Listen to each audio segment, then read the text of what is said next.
What are you doing? Oh, well, you know, I'm just...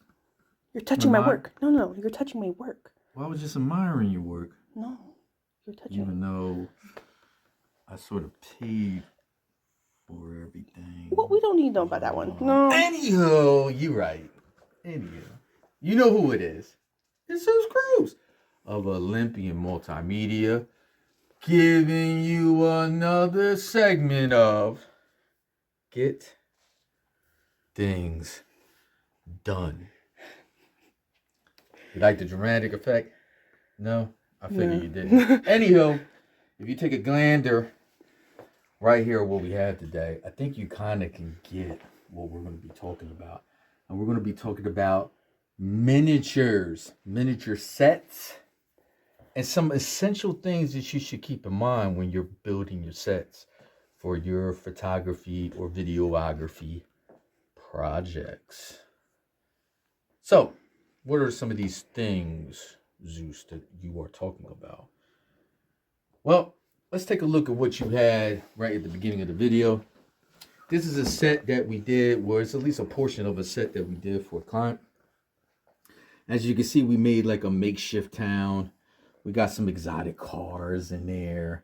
We got like a garage over here. We got a nice little hangout spot for the drivers. Obviously, we incorporated some DC there. You pretty much noticed some of the characters there from DC, like Batman and Superman.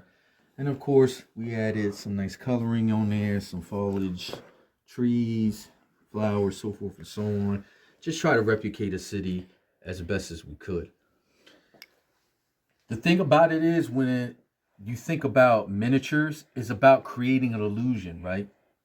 You're trying to make something that's small appear a lot bigger in scale, right? So an important aspect of it, and we talked about it in previous videos, is about spacing, right? So if you notice here, as we're making the city, it, in hindsight or just at first glance, it looks a little bit congested because we got a lot of things going on. But in actuality, there's not a lot of actual components to this set. We have two big structures, but we have a lot of medium to small that's in between the two structures. And if you notice, the structures are not side by side or adjacent to each other. There's space in between the two to allow a lot of other components to be in between, right? So we have the roads. We have some other little structures here. We even have a nice convenience store in the back over here. But you notice it's small in scale compared to this building structure, right? So it doesn't overtake what we have here as far as this structure is concerned. There's enough space in between to add other things as well. And that's important when it goes to angling, right? When you're thinking about angling and creating perspective, the ratio in which the different structures and the different components that you put on your set, it needs to be a balance, right? So it allows you to capture every aspect of your set, right? So another important aspect too is about lighting, right? So if you notice, we got the professional lighting fixture set up right here. Soft light, right? With a little bit of tint. Pretty high on the temperature. You see it's very vibrant, right? But in actuality, despite the fact that it's offering so much lighting toward it, the fact of the matter is you notice certain parts of the set is a little bit shadowy. And you're not really getting a full measure of what you have. You have lighting within the building structures, which helps out a lot. But there's certain parts that are really shadowy. So in turn, using lights like these,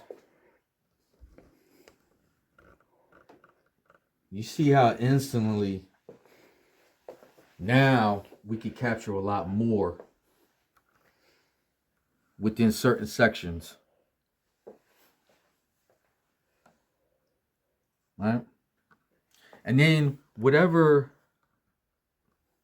lighting that you use, you want it so that you have the ability to not only go more brighter, and you can see how we're adding more tint to it. You see how it's giving that nice shadow effect? And you're using it in accordance with a bigger light fixture, right? But now we turn, and now you could create where you're adding more color and more vibrance to your set, right? Even something, if you stand it up right here, it gives it a nice tint. And obviously, whatever color that you have it on, whatever that color is within the scent, it's going to shine through a lot more. It's going to create that more ambience, right? And you want to give yourself that option to allow something, whatever you're going to use as your light fixture, to allow you to add either color or add more soft white, allow you to add more temp, add a lot more tint if you wanted to add more tint. You want to give yourself that option. You definitely don't want to get into a kind of thing where you have so many of these set up, right? They might kind of be in your way. And the coloring and the contrast that you're trying to create within different lighting fixtures, it might just come off wrong, right? And you're not getting the desired effects. Even if you were just using something like this strobe light here, something subtle like this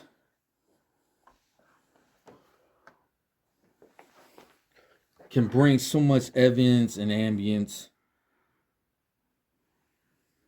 and texture to your set. And even something like this, again, you're allowing yourself to get the options. You see how we got a little bit of a tint to it. And now we have color.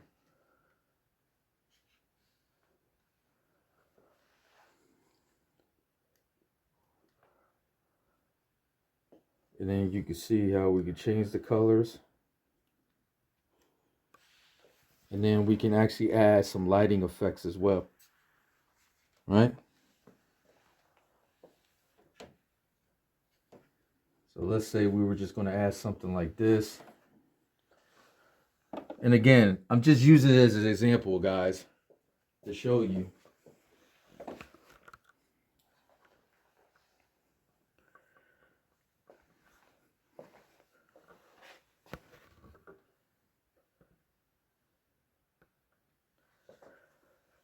Where our main source of light from this fixture, the brightness of it we tune down, add a little bit more tint. We're relying more on the lighting that we have right on the set to create a different type of spectrum.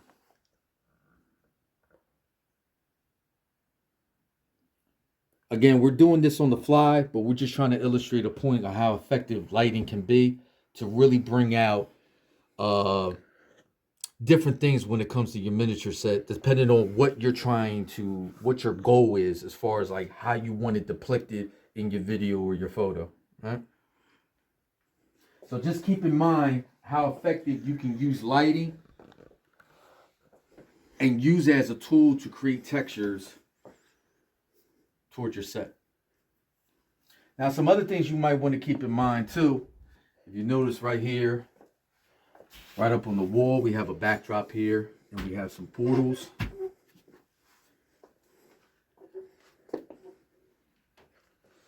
So a neat thing about when it comes to miniatures is creating contrast. And then you're going to build a transition between that contrast. What do I mean by that? Well, obviously, this is a pretty good sized backdrop, right? If we're just looking at this center part, the ratio in size between the length and the width is pretty good, right?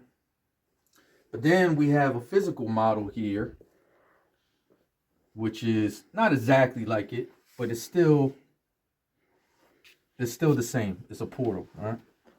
This particular one allows you to add lighting to it. And you can put it on different settings.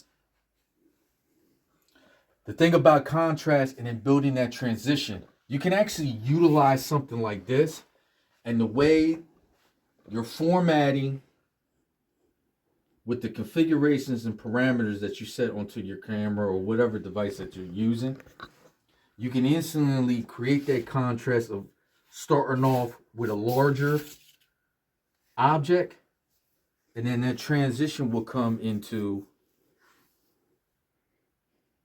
here with your physical model of the portal. So again, it's all about angling, the contrast, and of course lighting is important as well. But this is a neat way of creating like segues and introductions to your set. If this happens to be pretty much the main component of your set, and you might have some other things around it, right? Maybe you have this maybe like in a dungeon setting, right? Or maybe in the woods, right? Or even something sci-fi-ish, maybe. You know what I mean? Or magical in essence, right? You can usually use this, transition this, here's your segue, you're building that contrast, and then it allows it to encapsulate here. All right? And then you can literally just build a nice backdrop literally around this. Right? And through editing, you can put more enhancements on certain things. Maybe if you did have the lighting on, you could bring that a lot more out.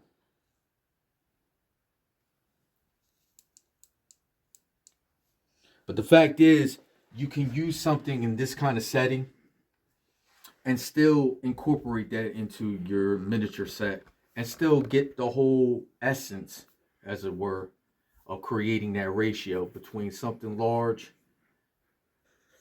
and then making it small, but still appearing grand in stature, if that makes any sense. So if you notice, we got some other things too. We're going to be working on some new projects in the next couple months that we're going to be sharing with you guys with different clients, just to give you a little bit more enlightenment as well when it comes to miniatures, building the sets, photography, videography, is using the different types of materials at your disposal. Yes, you can use pre-built sets like we have here. We're still going to be adding some things to it, but that's pretty much like the beginning layout. But even if you're using something like this where there's kits or anything that's like pre-made and you just have to do a little bit of assemble to it, make it your own. You don't have to settle on what they have outlined for you within the kit. You know, at the end of the day, you wanted to make it your own. You want to put your imprint on it. Make it your own design. You could just use this as a pivot. Do it yourself, right? Keep that in mind. You know, not to say that there's anything wrong if you just wanted to keep the setting as this, or if we wanted to just keep it like this. But how much more can this set come to life and be that real and visual? You know what I mean? As far as the visuals is provided, if you start adding these little textures to it. You notice we're already starting to do it. We're adding a little bit of moss. We add some plants, foliage right here. We got the little sign in the back, right? Rock music. We're just adding some, obviously we're going to add more to it. But these little small things add so much to the details and creating these sets that become life, like, right? They almost have a life of their own. That's what you want to aim for when you're making your sets, right? Even just using like epoxy resin. You notice here, this is instant create all through epoxy resin. You notice we have an image. It's supposed to be a mirror. And then you have the image in here of a witch that we're going to be utilizing in one of the sets. And this is fantastic. Even something utilizing like this. And then it doesn't have to be big in nature or big in stature. And you can incorporate it easily into your set. Position it in a certain type of way. And get the desired results that you're looking for, right? Even if you're using, again, pre-built sets, again, have it where it's like geometrical in shape a little bit, with sharp corners that allows for more sharp angling. And you could bring whatever the subject is within the video or the photo to life, or the miniature itself to life. Then sometimes it's all about adding detail. What do I mean by that? Well, just as a quick example, don't want to gross nobody out here, but we got some miniature skulls. Now, as is, they look great. They look pretty realistic, in my opinion, right? But again, don't settle. You can always up the ante, as it were. You can always add just something very subtle just to bring the realism into your miniatures, right? So sometimes you might have to utilize, and it's a little bit of work on your end, but we definitely recommend utilizing pigment ink markers. And a great thing for this kind of set like this set is called Master Touch. What a great thing about this is that it offers you different dimensions when it comes to the tips, but it also offers chisel tip and brush tip to allow you to have control over how much texture you want to put onto your miniatures, right? And these are great for using on miniatures of all different types of materials. These are the best type to get. And sometimes, too, if you want to get a little bit more in depth with the textures, especially if you're going to be involving like liquid, the best thing is to use is acrylic paint. And another thing, too, guys, you don't have to get so technical or spend so much as far as like get this huge set when it comes to like different types of pigment ink markers or with the acrylic paint. You just need something simple enough that can get the job done. Especially with something like acrylic paint. Get yourself a pack or a set that encompasses a lot of different colors. Allows you to do a lot of different types of blends. It allows you to be like more creative because you have the set here. You have all these different type of colors. Make good use of that prism, right? It's only going to be intensified more once you use like the different types of lighting that we just mentioned earlier in the video, right? And acrylic paints are really great because they're easy to dry. Watercolor, not so much. Takes a little bit longer. Plus it can become a little streaky. This is more density when it comes to the texture, as far as like the paint, the type of paint that it is.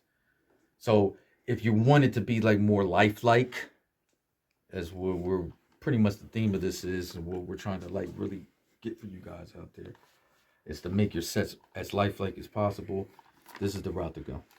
And then it goes without saying, get yourself a palette or some type of easel of some sort to allow you to do the mixing of the colors.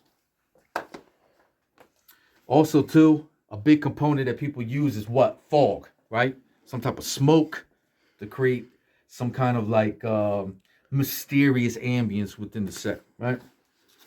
It's great to use that. They have all kinds of different types of fog machines that you can get out there that are reasonable, that allows you to get that effect, right? That natural effect. Because when you go to editing, you can actually digitally add that effect, but it doesn't always look the best, right? What I recommend is this. This is a mist maker and floater. So if you notice on here, it actually has a prism here of LED lights with different coloring. And it literally creates mist from water. So you're not using no chemical compound that you would do with a fog machine, how you have to fill that up. And this is safe to use indoors. Yes, they have some fog machines that say that it's safe to use indoors. But take it from me.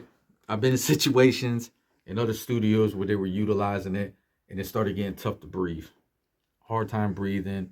The air was getting really heavy, even with a window or a door open. So you still get the same effect of having like some smoke, some fog by utilizing this. And as it's coming through, it's just going to mirror off of these LED lights to create like the different types of coloring that it's just going to come through. And then you have controls on here as far as like the density and volume you want the colors to be. If you want it to be more vibrant or kind of like a lot more subtle, right? So I definitely recommend this more so. You're just using water. And it's safe to use indoors. And you still get the effect that you're looking for. So that's about it. I appreciate you guys tuning in.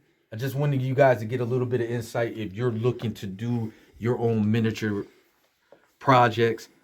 They're fun. It's a lot of work, especially if you're looking for something a lot more in depth, a lot more real, but make it your own. You know, the beauty of doing anything from a creative standpoint is the journey, guys. And it's definitely a journey when it comes to making these sets, but it's definitely worth it. Yes, it gets a little tedious. Yes, it can be cost consuming, especially with the amount of details that you want to put into it. But in the end, it definitely is worth it when you see the final results. So I appreciate you guys tuning in. Shout out to the person behind the camera, Miss Nani, the artist. We're going to be working on, like I said, some new projects, some new miniatures coming within the next couple months. We're going to be sharing with you guys out there. Let us know what you think. Nani's going to be hard at work creating some masterpieces. Right? So, again, appreciate you guys tuning in. You know who it is. It's Zeus Cruz of Olympian Multimedia. And the only thing left to say is get things done. No? No. Check you next time. Man, you always trying to